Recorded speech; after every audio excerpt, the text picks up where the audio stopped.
दोस्तों कैसे हो आप सभी। उम्मीद और आशा है कि आप सभी अच्छे होंगे, स्वस्थ होंगे और मस्त होंगे और अपने एग्जाम की तैयारी में ज़बरदस्त से लगे होंगे। तो देख लीजिए हमारे 2025 में गेस किया गया पूरा का पूरा क्वेश्चन टकराया था। ठीक है, आर्ट ऑफ कन्वर्सेशन क्या है ये सभी क्वेश्चन, और भी हिंदी में तो पूरा क्वेश्चन टकराया था। सब्जेक्टिव में ऑब्जेक्टिव तो थोड़ा अति से पूछा था, ग्रामर से तब पर भी उसमें भी टकराया है। ठीक है दोस्तों, और इंग्लिश में भी पूछा है कि महात्मा गांधी के लिखा हुआ कौन सा है, तो कौन सा टॉपिक है, कौन सा ये वो पूछा है। ठीक है, अब देख लीजिए ये 6 बेस्ट रिमेम्बरिंग टिप्स आप लोग अगर अपना लेते हैं तो आपको 450 प्लस नंबर लाने से कोई नहीं रोक सकता है, इतना तो गारंटी लेके बताते हैं। ठीक है दोस्तों, तो आप लोग ये 6 टिप्स जो है आप लोग अपना लीजिए। हम भी ये 6 टिप्स ही अपना के ही पढ़ाई कर रहे थे। ठीक है, देख लीजिए पहला टिप्स क्या है। तो अभी बिना समय गवाते हुए आप लोग चैनल पे नए होंगे तो चैनल को सब्सक्राइब कर लीजिएगा और बेल आइकन के ऑल पर कर लीजिएगा। आपका एग्जाम तक हम साथ देंगे। ठीक है, एग्जाम तक साथ देंगे, एग्जाम के बाद भी आप लोगों का साथ देंगे। ठीक है दोस्तों, तो देख लीजिए पहला टिप्स क्या है।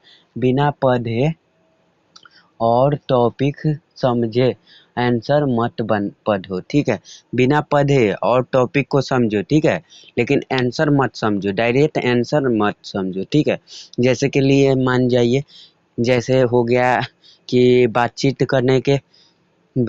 देखिए, बातचीत नहीं हो, अगर हम में वाक शक्ति नहीं होती तो क्या होता। ठीक है, ये प्रश्न हो गया, तो इसे प्रश्न के आंसर मत पढ़िए, इसके अर्थी को समझिए, टॉपिक को समझिए। ठीक है, इसका क्वेश्चन को टॉपिक को समझिए। ठीक है, कि अगर हम में वाक शक्ति नहीं होती तो क्या होता है। वाक शक्ति मतलब हो गया बातचीत करने की कला। ठीक है, बातचीत करने के कला मतलब मुंह, जो भगवान ने हमें, जो ईश्वर ने हमें मनुष्य को दी है, ये अगर नहीं होती तो हम नहीं जानते कि सब लोग लूंज पुंज से होते, मानव कोना में बैठा दिए गए होते।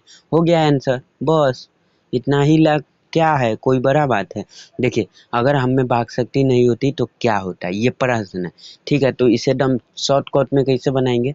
देखिए अगर हम में बोलने की कला नहीं होती, बातचीत करने की कला नहीं होती, तो हम नहीं जानते कि सब लोग लुंज पुंज से मानो कोना में बैठा दिए गए होते और हम लोग इधर उधर भटकते रहते। ठीक है, बोल ही नहीं पाते और अपना दुख सुख किसी से नहीं बात कर पाते। ठीक है दोस्तों, हो गया ये पहला टॉपिक खत्म हो गया। ठीक है, आप लोग बिना पढ़े और टॉपिक समझिए। ठीक है, आंसर मत पढ़ो। ठीक है आप लोग, और देखिए अब दूसरा है यूज हाइलाइटर मतलब देख लीजिए यूज, आपको हाइलाइटर देखिए ऊपर का जो प्रश्न रहता है उसे देख लीजिए, जो मतलब आप लोग एग्जाम में बनाइएगा तो जो चीज़ मतलब आपको एकदम सही लगेगा तो उसके न हाईलाइट कर दीजिए यहाँ से। मतलब देखिए ये हमें अच्छा लग रहा है तो इसे हाईलाइट कर देते हैं, ताकि एग्जामिनर जब कॉपी चेक करे तो उसका सबसे पहले इसी पे नज़र जाए,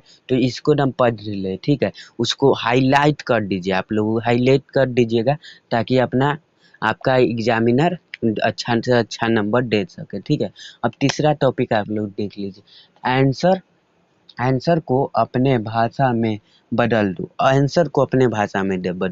ठीक है, क्वेश्चन देते हैं एग्जाम में कॉपी देते हैं तो क्वेश्चन में लिखा होता है कि एग्जामिनर अपने अपने भाषा में ही उत्तर दे। ठीक है, तो आप लोगों को अपने भाषा में आंसर को बदल देना है। ठीक है, अपने भाषा में बदल देना है, बना के बदलना है।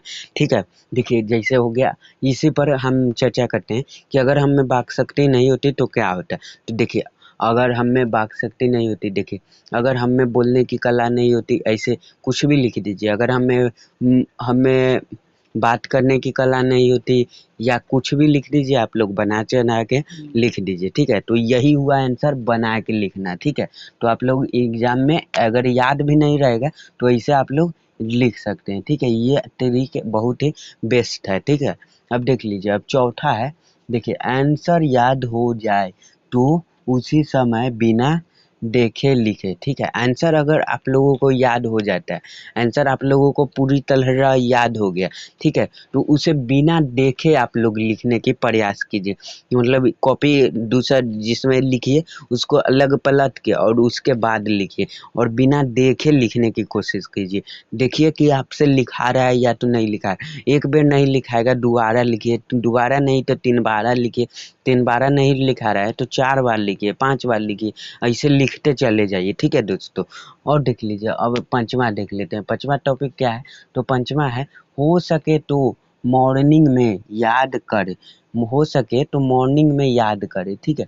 हो सकता है तो आपको समय है अगर सुबह में, तो आप लोग एकदम सुबह में एकदम फ्रेश, देखिए सुबह में जो होता है कि दिमाग एकदम फ्रेश रहता है, ठीक है। रात भर की नींद लेते हैं आप लोग, तो रात भर की नींद लेने के बाद जब सुबह सुबह उठते हैं ना, उसी समय आप लोग याद करिए, ठीक है। कोई भी चीज़ अगर याद करना चाहते हैं तो उस समय याद कीजिए। देखिए हम उसी समय हम याद किए हैं, बहुत बढ़िया से वो याद हो गया। देखिए हिंदी में बता देते हैं, क्लास 12th हिंदी में फर्स्ट चैप्टर जो है वो सारा चीज़ हमें याद है आज तक। चैप्टर राइटर नेम, राइटर का जन्म कब हुआ, लेखक का जन्म, निधन याद, और उसका नाम क्या है, और पाठ का विद्या क्या है, वो सारा चीज़ अभी तक हमें याद है। नहीं तो देखिए पहला चैप्टर है आप लोगों का बातचीत, क्लास 12th में बातचीत है, ठीक है। तो बातचीत करेंगे तो बालक से नहीं करेंगे, यानी कि बालकृष्ण भट्ट राइटर हो गए, लेखक के नाम में बालकृष्ण भट्ट, और 23 जून 1844 में उनका जन्म, 20 जुलाई 1914 में उनका निधन, और पाठ का विद्या है ललित निबंध। उसने कहा था चंद्रदत्त शर्मा गुलेरी, 7 जुलाई 1883 में जन्म, 1922 में निधन, और वो एक प्रकार की कहानी है। संपूर्ण क्रांति जयप्रकाश नारायण, और 1902 में जन्म, 1979 में निधन, और वो क्या है तो एक प्रकार की भाषण है। अर्धनारीश्वर रामधारी सिंह दिनकर, इनका राइटर लेखक के नाम हो गया। रामधारी सिंह दिनकर का जन्म 1904 में, 1978 में निधन, और वो एक प्रकार का निबंध है, ठीक है। और है रोज, पांचवा तो रोज है, तो रोज के सच्चिदानंद हीरानंद बादशाह आगे, उसका जन्म कब हुआ, तो उसका जन्म 1911 में, 1987 में उनका निधन हो गया, ठीक है। उसके बाद है छठा चैप्टर आप लोगों का प्रगीत और समाज, नंबर सिंह नाम कब तक करेंगे, 1900, आप लोग 18 साल के होइएगा तभी है ना नाम होगा, ठीक है। आज तक हमें ये सारा चीज़ आपको हमें याद है, ठीक है। और देख लीजिए जुट्ठन, तो जुट्ठन है ओम प्रकाश वाल्मीकि का, और 1950 में इनका जन्म, और ये एक आत्मकथा है, ठीक है। इनका निधन के बाद किताब में नहीं किया गया है, ठीक है।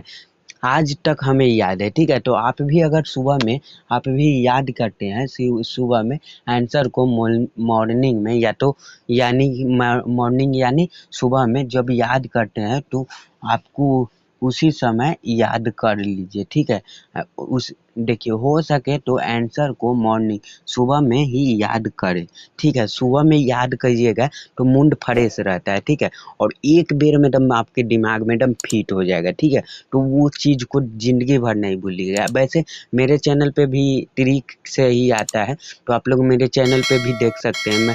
मैं और याद करने का ट्रिक सारा चीज़ में बताया हूँ, तो आप लोग वो भी वीडियो सब देख सकते हैं, ठीक है दोस्तों। तो अब छठा टिप्स आप लोग देख लीजिए। छठा, जिस दिन याद किए उसी दिन रिवीजन करें, ठीक है। जिस दिन आप लोग याद किए उसी दिन आप लोग रिवीजन कर ले। मतलब देखिए आज सुबह में याद किए, ठीक है, तो उसे शाम में या तो दोपहर में या 10 बजे या 11 बजे कभी भी आप लोग रिवीजन कर लीजिए उसे। दोबारा उसे रहती है, दोबारा से 3 बारा रहती है। ऐसा बैठा लीजिए मन में कि आप लोग ज़िंदगी भर उसे नहीं भूल पाइए, ठीक है। मेरा भी 2022 में इंटर का एग्ज़ाम हुआ, पर देखिए आज तक हमें याद है, ठीक है। तो आप भी ऐसा कीजिए कि आपको भी एकदम ज़िंदगी भर याद रहे ये सब चीज़। आप भी ऐसा दम पढ़िए ताकि देखिए ये 6 बेस्ट रिमेम्बरिंग टिप्स कैसा लगा आप लोग कमेंट में बताइएगा। और वीडियो अच्छा लगे तो लाइक और चैनल को सब्सक्राइब कर लीजिए। और हमारे मिलते हैं किसी नेक्स्ट वीडियो में, तब तक के लिए टाटा बाय बाय, जय हिंद, जय भारत, वंदे मातरम।